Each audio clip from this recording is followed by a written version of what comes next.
Buongiorno. Ignorance. Ignorance is the key to everything, because everything comes from ignorance. What we will challenge, what we will accept, what we will respond to, what we will ignore, all comes from ignorance. What we will support and what we won't.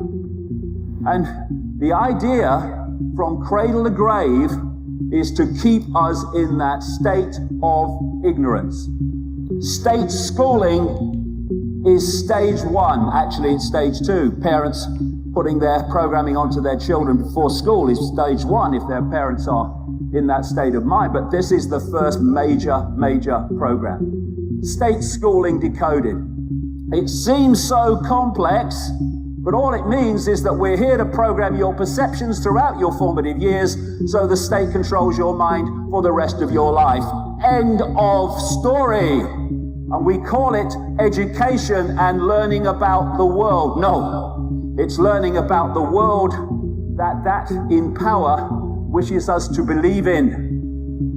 And here we go from school and we go into this free society. I'm free, I can do what I like. Go to work, get married, have children, act normal, walk on the pavement, watch TV, obey the law, save for your old age, then repeat after me, I am free. And we keep having to say we're free, and in America they keep having to tell the people they're free every 5 minutes because they might otherwise suss that they're not.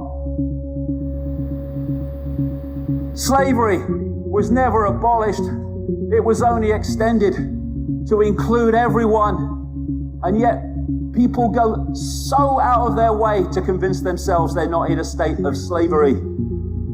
This is slavery, but this could be an office where you have to be every morning at 9 o'clock, otherwise you don't earn the money to survive another month.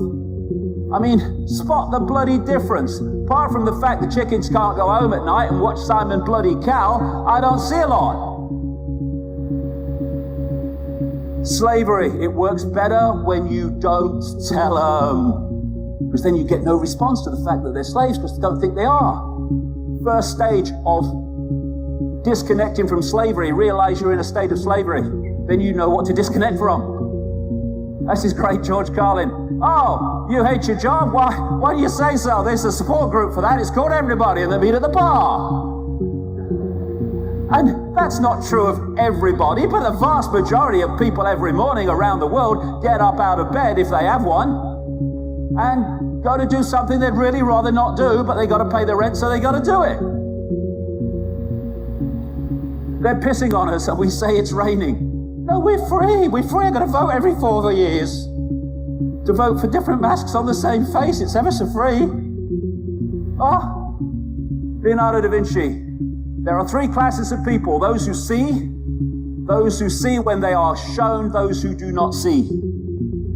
And this system we call life is designed, again from cradle to grave, to make sure as many people do not see.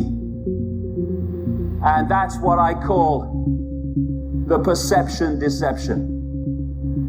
Call my last book Perception Deception. I can't think of 2 words together that sum up our situation more than that. Because when there's a few controlling the many, you can't do it physically. You can do it physically in a small area. You can't do it physically across the world. You have to program the perception of the people so that they see the world the way that suits you. And from perception, again, comes everything. What I will challenge, what I will support, all of it. What I will see as good, bad, moral, immoral, all of it comes from perception, the point of perception. And that is the stadium on which the control of humanity is played out minute by minute. And it's even in their own quotes. These are 3 major CIA people. William Casey, CIA director, will know when our disinformation program is complete when everything the American public believes is false. The CIA owns everyone of any significance in the major media. William Coley, CIA director. Deception is a state of mind and the mind of the state.